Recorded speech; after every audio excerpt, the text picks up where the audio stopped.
¿Qué tal? Sean bienvenidos a un nuevo video de la clase de Geometría Moderna. En esta ocasión vamos a hablar sobre el teorema de Desargues, que en línea con lo que estuvimos revisando en clases pasadas, estos siguen siendo teoremas de configuración y de hecho tiene mucho que ver con el teorema de Mendelao que se vio en la clase pasada.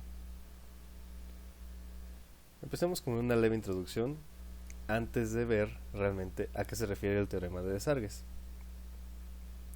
El teorema, como tal, está íntimamente ligado con el estudio de la perspectiva. Para esto, vamos a definir a lo que nos referimos con perspectiva. Decimos que dos figuras están en perspectiva si las líneas que unen puntos correspondientes de las dos figuras son concurrentes. A este punto de concurrencia, además, lo conocemos como centro de perspectiva de las dos figuras. En este caso, veamos simplemente la imagen antes de entrar en detalles. ¿A qué nos referíamos con la definición pasada? Cuando decimos que dos figuras están en perspectiva, dijimos que sus puntos correspondientes, es decir, cualesquiera pares de puntos que nosotros digamos que son correspondientes, son tales que sus líneas se intersectan en un único punto. En este caso, y utilizando esta imagen justamente, la figura que tenemos de este lado izquierdo, la figura ABCDE, que es un polígono no necesariamente regular y ni siquiera es convexo, está en perspectiva con esta otra figura que está aquí a la derecha, cuyos vértices los podemos encontrar como A', B', C', D' y E'. Las parejas de puntos correspondientes en este caso son la letra con su correspondiente letra primada. Y las líneas, en este caso A', B', C', D'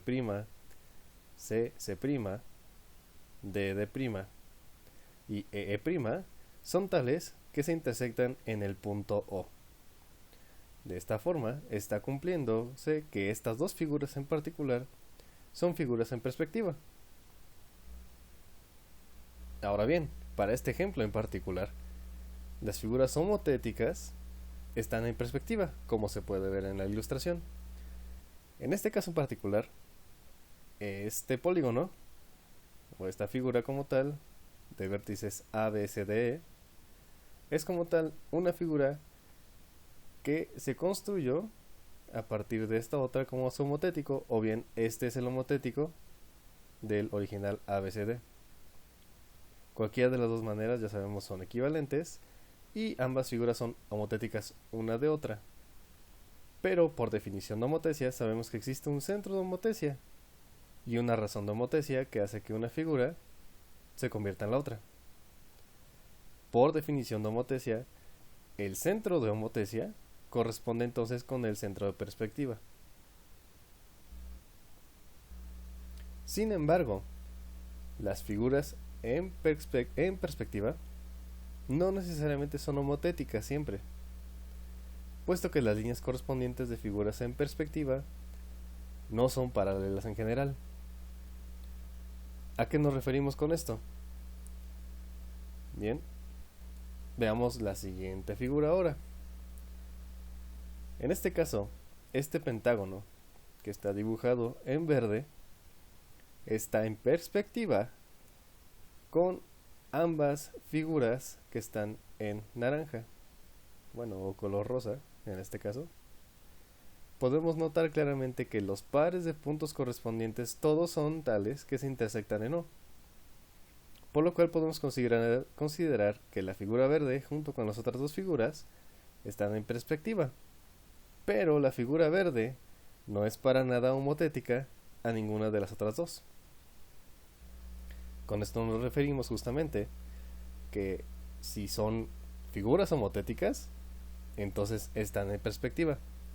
Esa es una implicación por la pura definición de lo que es homotecia. Pero el recíproco no se cumple.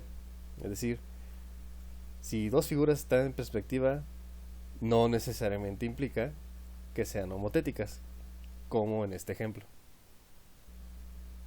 Para que sean homotéticas, para que en inicio, bueno, estén en perspectiva y además sean homotéticas, sus líneas o más bien lados correspondientes de ambas figuras tendrían que ser paralelas, como lo demostramos en el capítulo de homotecia.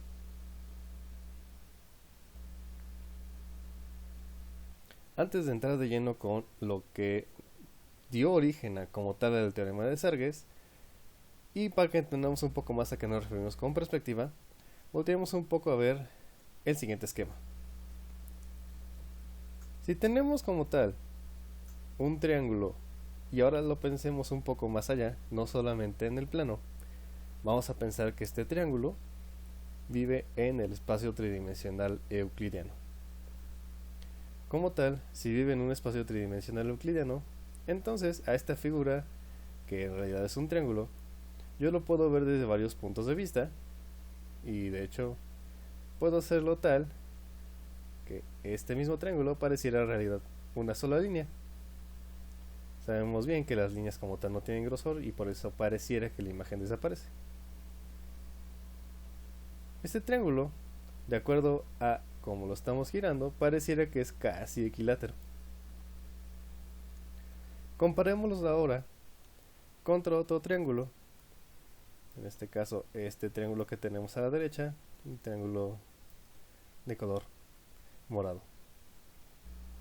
Estas dos figuras, meramente por como lo estamos observando, no son comparables entre sí, es decir, solo sabemos que son triángulos, pero al menos métricamente hablando, es decir, por sus medidas, no son ni figuras congruentes, ni siquiera figuras semejantes, porque pareciera que sus ángulos ni siquiera corresponden uno con el otro. Estas figuras aparentemente que no tienen nada que ver, desde cierto punto de vista, son figuras que de hecho son prácticamente la misma. Y depende del punto de vista, justamente. En este caso, pensemos que esta cámara que tenemos aquí, en naranja, que acabamos de seleccionar, es el ojo de un observador. Puede ser, por ejemplo, una persona. Usualmente, una persona, de hecho, no ve las cosas de maneras rectangulares como se ve esta cuadrícula, sino más bien en perspectiva, como se ve ahora esta figura. En este caso, esta cuadrícula ahora está compuesta de líneas que son paralelas, pero que aparentemente, conforme se van alejando, todas intersectan en la línea del horizonte, como lo vimos al hablar sobre los puntos al infinito o puntos de fuga. Visto desde esta perspectiva, es decir, con este modelo euclidiano al que se le agregaron los puntos al infinito, estas figuras, vistas desde el punto de vista de la cámara, pueden ser tales que prácticamente coincidan, como se puede ver ahora. Si ahora nosotros nos observamos o nos ponemos directamente en la visión de la cámara, podemos observar que ambos triángulos son completamente indistinguibles. Si lo vemos meramente como figuras con contorno, podemos observar justamente que de hecho ahora ambas figuras coincidieron.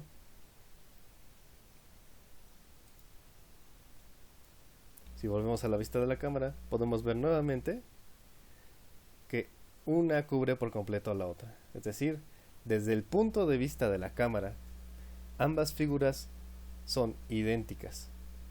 Y con eso nos referimos a que desde el punto de vista de la cámara, las figuras son iguales. A eso nos referimos cuando las figuras están en perspectiva. Solamente que en el caso del plano, no podemos tener esta libertad que tenemos en 3D. Pero aquí en este caso, que lo podemos ver un poco más con la libertad del 3D, a esto nos referimos con figuras en perspectiva. Los vértices correspondientes de estos dos triángulos son tales que desde el punto de vista de la cámara, el centro de perspectiva, son puntos que son el mismo. Las líneas que los une son concurrentes con el centro de perspectiva. Y esto para cada par de vértices correspondientes.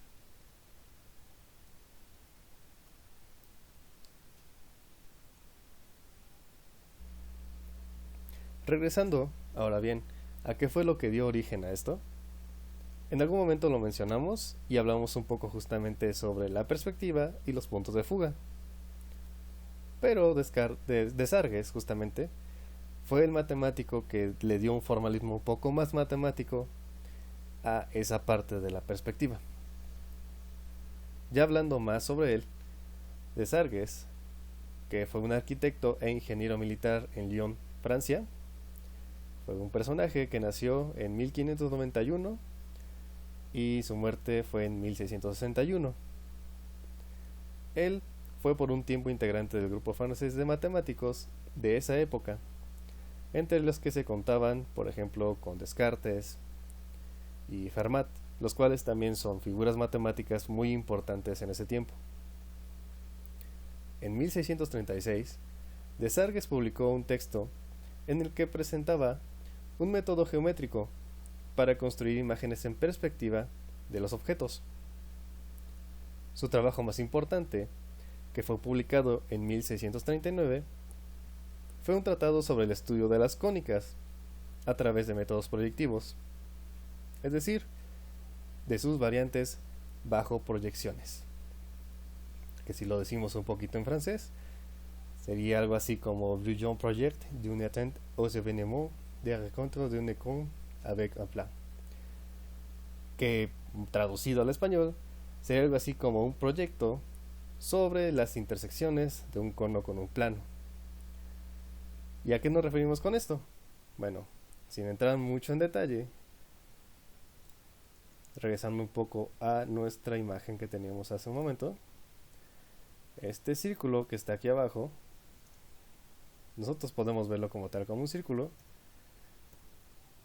Sin embargo, solamente visto desde arriba y ocultando un poco esta figura de acá, solamente visto desde arriba como tal y sin utilizar una perspectiva, es un círculo de veras en el más estricto de las palabras, el más sentido estricto de las palabras. Pero como nosotros tenemos una perspectiva desde el 3D, esta imagen en realidad, esta circunferencia, si lo vemos desde otro punto de vista, en realidad se convierte en una elipse. Esta misma idea fue la que utilizó Desargues para construir su tratado, en el que justamente al intersectar un cono o ciertas secciones del cono con un plano, nos daban justamente las cónicas, que bien sabemos son las elipses, las hipérbolas, etc. En este caso justamente, este es un caso muy general de por qué la perspectiva sirve para comprender por qué realmente, bajo ciertos puntos de vista, todas son variaciones de una circunferencia.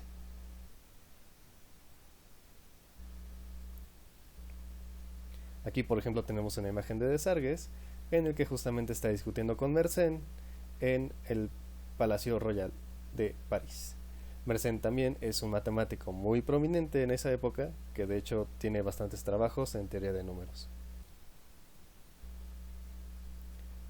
Desargues concebía la geometría proyectiva como una extensión natural de la geometría euclidiana, en la que las rectas paralelas se cortaban en el infinito, que es justamente algo que ya mencionamos hace un momento.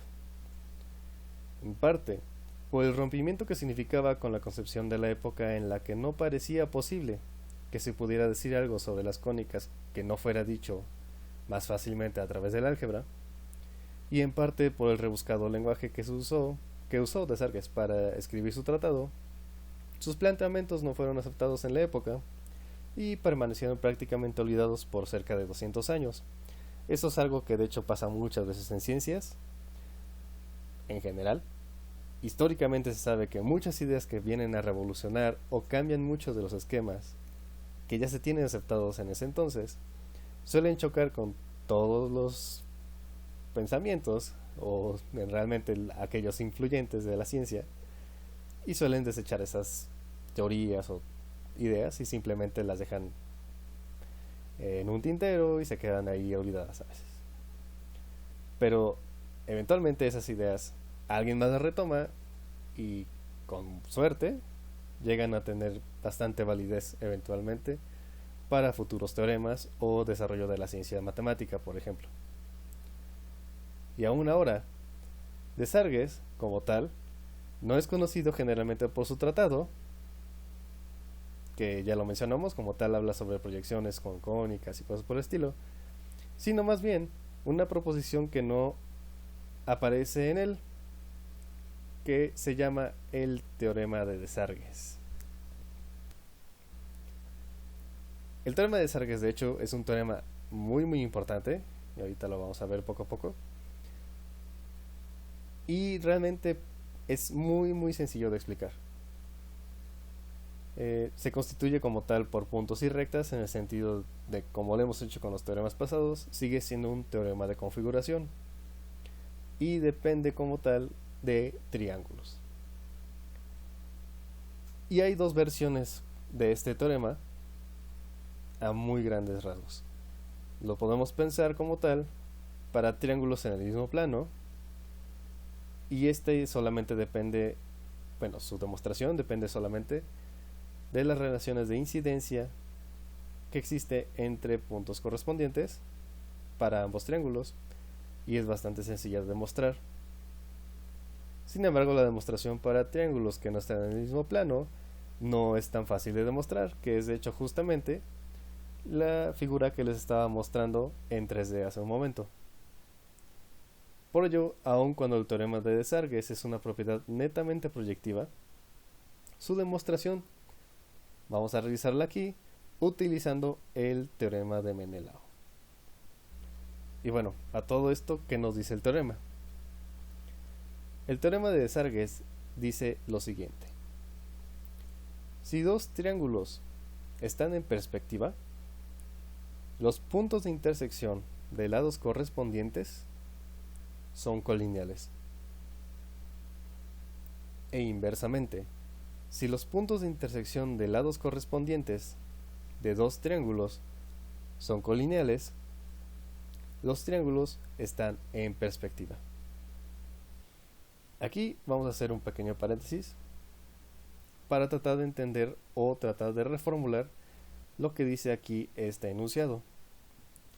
Digamos que este enunciado como tal y como está escrito, es la forma más clásica de poder enunciarlo, y como pueden ver, es una doble implicación.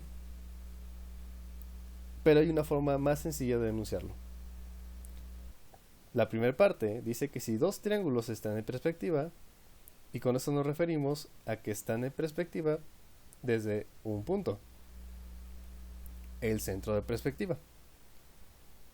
Entonces, podemos decir que dos triángulos están en perspectiva desde un punto. Entonces esto implica que los triángulos van a estar en perspectiva desde una línea. Y eso es justamente la segunda parte que dice este enunciado. Los puntos de intersección de lados correspondientes son colineales. Ahorita vamos a verlo con más detalle. Inversamente, si utilizamos justamente esos mismos conceptos, lo que podemos decir entonces es que si dos triángulos están en perspectiva desde una línea, entonces los triángulos están en perspectiva desde un punto.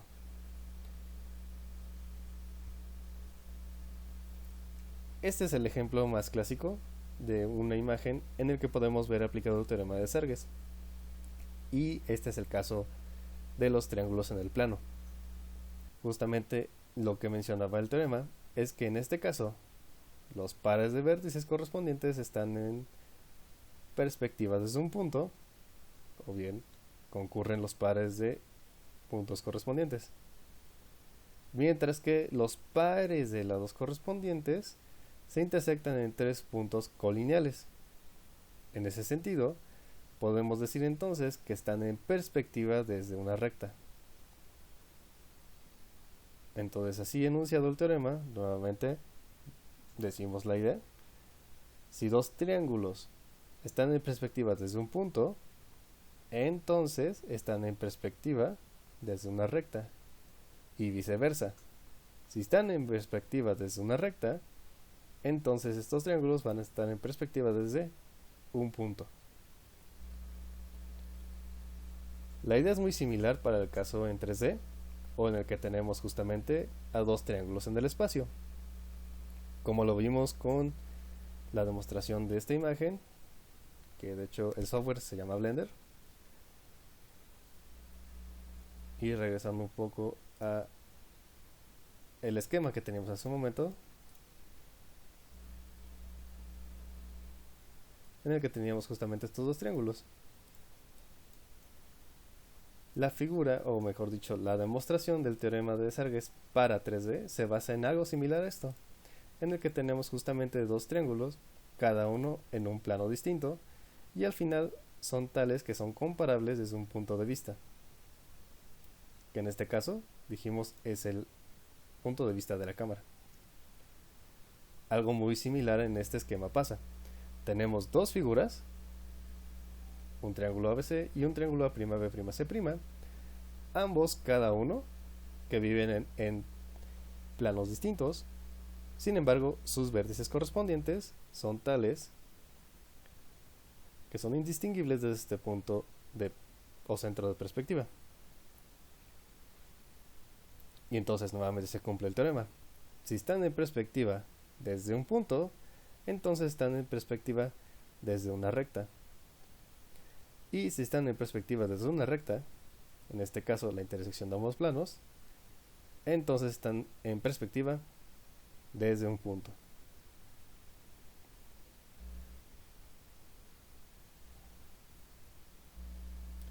Para hacer la demostración de este teorema, solamente como lo mencionamos, vamos a basarnos únicamente en la parte de que ambos triángulos están en perspectiva, pero en el caso plano.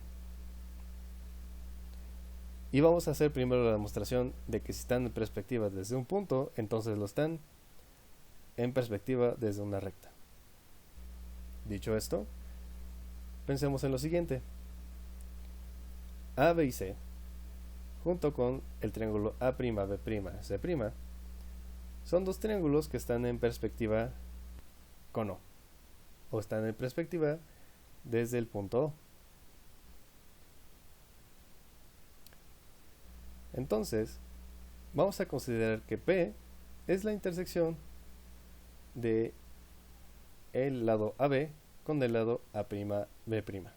En este caso, estos son los dos pares, este es un par mejor dicho, de lados correspondientes que se intersectan en el punto P. La intersección de BC con B'C' sería el punto R, y el punto Q sería entonces la intersección del lado CB con C'B'.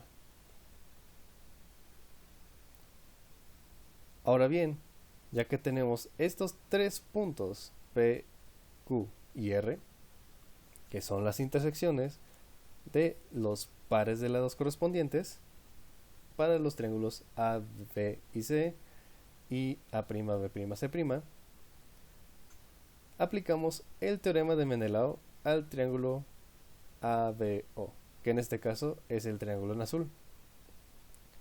Aplicar el teorema de Menelao, como ya dijimos, implicaba utilizar tres puntos sobre lados del triángulo y utilizar una ecuación. Sabemos bien también que el teorema de Menelao es tal que funciona en ambos sentidos, es decir, por un lado, si tenemos que tres puntos son colineales, entonces implica una ecuación, y al revés, si tenemos que se cumple la ecuación, entonces los tres puntos que estamos considerando en la ecuación son puntos colineales.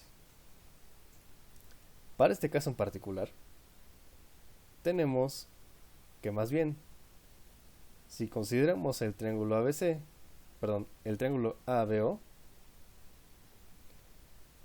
y los puntos sobre estos lados, los puntos de Menelao sobre estos lados, que sean el punto P, el punto A' y el punto B', entonces se cumple la siguiente ecuación. AP entre PB, siendo P el punto de Menelao para ese lado de la ecuación, multiplicado por BB' entre B'O, multiplicado por OA' entre A'. Justamente por el teorema de Menelao, entonces, tenemos que se cumple esta ecuación. Y de hecho aquí estamos aplicando justamente la parte directa del teorema, debido a que los puntos P, A' y B', que son los puntos de Menelao para esta ecuación, son justamente puntos que son colineales por construcción. De esta manera, como ya son colineales, se cumple entonces la ecuación. Utilizando esta misma idea, iterándola varias veces, pero ahora en este caso para el triángulo BCO, que es nuevamente este triángulo que está marcado en azul. Entonces los puntos de Menelao a los cuales vamos a considerar, en este caso van a ser los puntos B', C' y Q, siendo Q, como ya mencionamos, la intersección de CB con C'B'. Por lo tanto, C'B' y Q son tres puntos que ya son colineales y a los cuales podemos aplicarles el teorema directo de Menelao, obteniendo esta ecuación.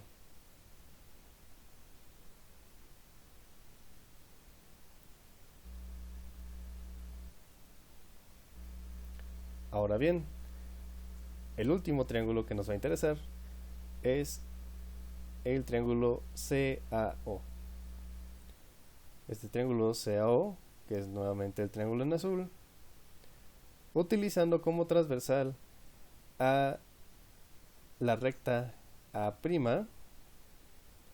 C' y R, que ya son puntos colineales por construcción, podemos utilizar nuevamente la parte directa del teorema de Menelao y así obtenemos esta ecuación.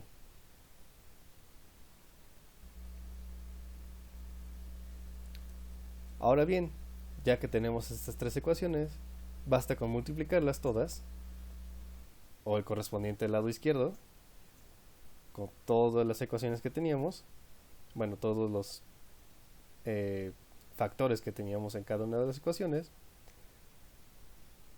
y si multiplicamos todo, al final solamente obtenemos estos tres factores.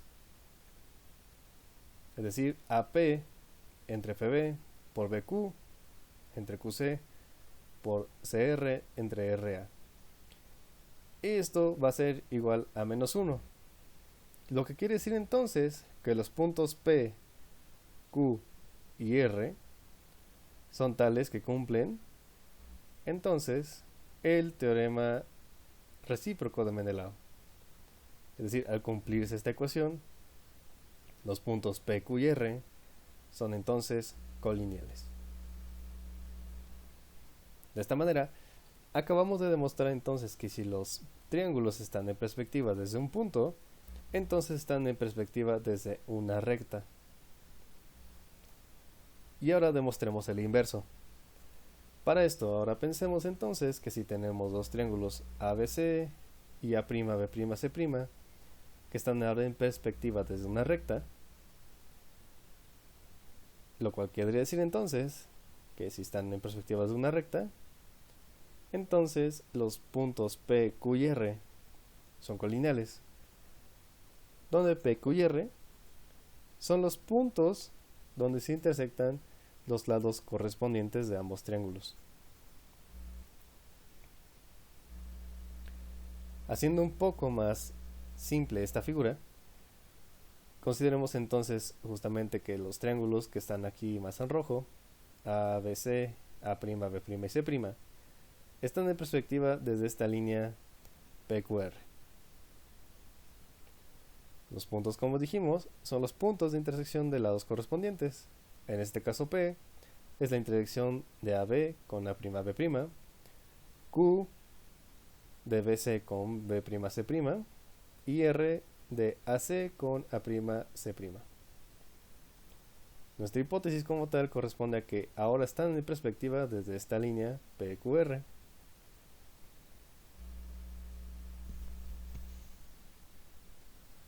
Pero ahora pensemos en lo siguiente. Por hipótesis tenemos que PQ y R ahora son puntos colineales y consideremos ahora entonces a los triángulos A'R y al triángulo B'Q, que ahora en este caso serían los triángulos en verde. Estos triángulos, a pesar de que pareciera que están en posiciones muy diferentes, en realidad son triángulos que están en perspectiva desde el punto P. Es decir, el punto P funciona como centro de perspectiva para estos dos triángulos en verde. ¿Y esto por qué lo podemos ver? Bueno, los puntos Q y R son colineales con P, por hipótesis.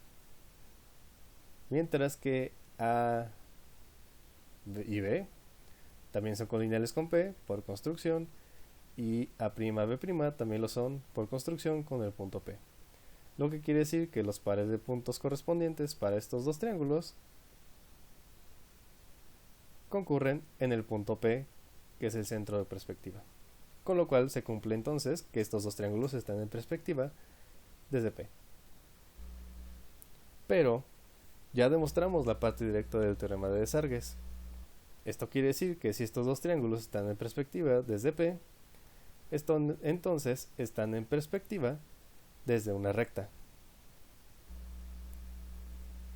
De esta forma, tenemos entonces que O, C y C', que son los puntos de intersección de los pares de lados correspondientes de los triángulos A'R y B'Q, es decir, este lado junto con el lado BQ del triángulo B'Q se intersectan en C, mientras que C' es la intersección del lado correspondiente A'R con el B'Q, mientras que el lado restante, o mejor dicho, el par de lados correspondientes que se intersectan en O.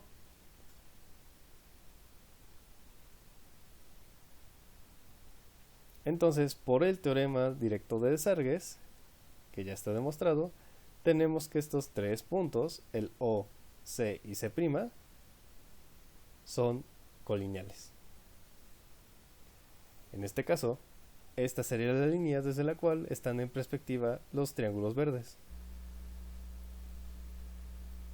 Entonces, la línea CC' pasa por el punto de intersección de AA' y BB', como ya lo mencionamos. Es decir, este es el último punto donde se intersectan los pares de lados correspondientes, por lo cual va a ser colineal con los otros dos puntos de intersección de los lados correspondientes, de acuerdo al teorema de Desargues. Por lo tanto, una vez que ya tenemos esta construcción y acabamos de demostrar que AA', BB' y CC' son tales que concurren en O, entonces estamos demostrando lo que queríamos al respecto del inverso de Desargues, es decir, los triángulos ABC y A'B', C' están en perspectiva desde O porque los pares de vértices correspondientes concurren en O.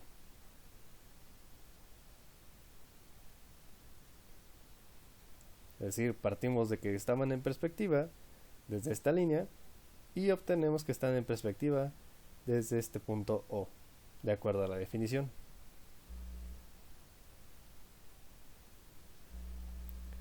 Hasta aquí queda como tal demostrado el teorema de Desargues y su inverso, lo cual quizás de inicio no es tan simple de digerir y quizás es un teorema que es muy elegante y su demostración está bastante simple de entender una vez que se entiende la idea y las definiciones que están involucradas de por medio. Sin embargo, de inicio no se espera que sea un teorema que sea fácil de entender. Se necesitan comprender y asentarse bien los conceptos como tal involucrados de por medio para que se pueda entender muy fácilmente esta demostración. Pero ya hablando en otro sentido, ¿por qué vemos el teorema de Desargues? En geometría, en general, podemos expresar a muchas de las propiedades de las figuras geométricas por distintas caracterizaciones, pero en general podemos clasificarlas como dos grandes grupos de propiedades: las propiedades métricas por un lado y las propiedades proyectivas por el otro.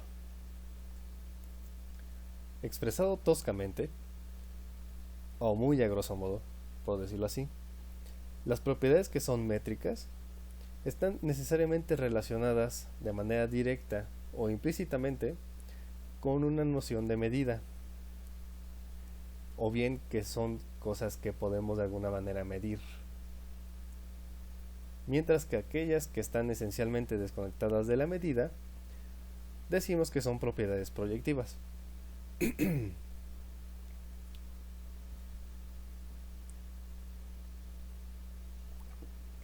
Si queremos ver ejemplos más claros sobre esto, propiedades métricas, por ejemplo, podemos mencionar la igualdad de segmentos de línea, semejanza de triángulos, antiparalelismo de líneas, entre otras. Y si hablamos como tal de características proyectivas o de propiedades donde se ven cosas proyectivas, podemos mencionar a la concurrencia de líneas y la colinealidad de puntos, por ejemplo. La geometría proyectiva en general es un estudio de las propiedades proyectivas de una configuración.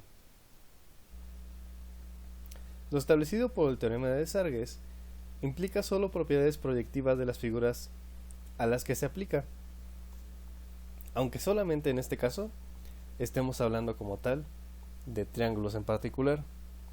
El teorema de Desargues, si se dieron cuenta, podría aplicarse a una infinidad de figuras que incluya demasiados vértices. Y como tal, esto está relacionado con ideas de concurrencia y colinealidad.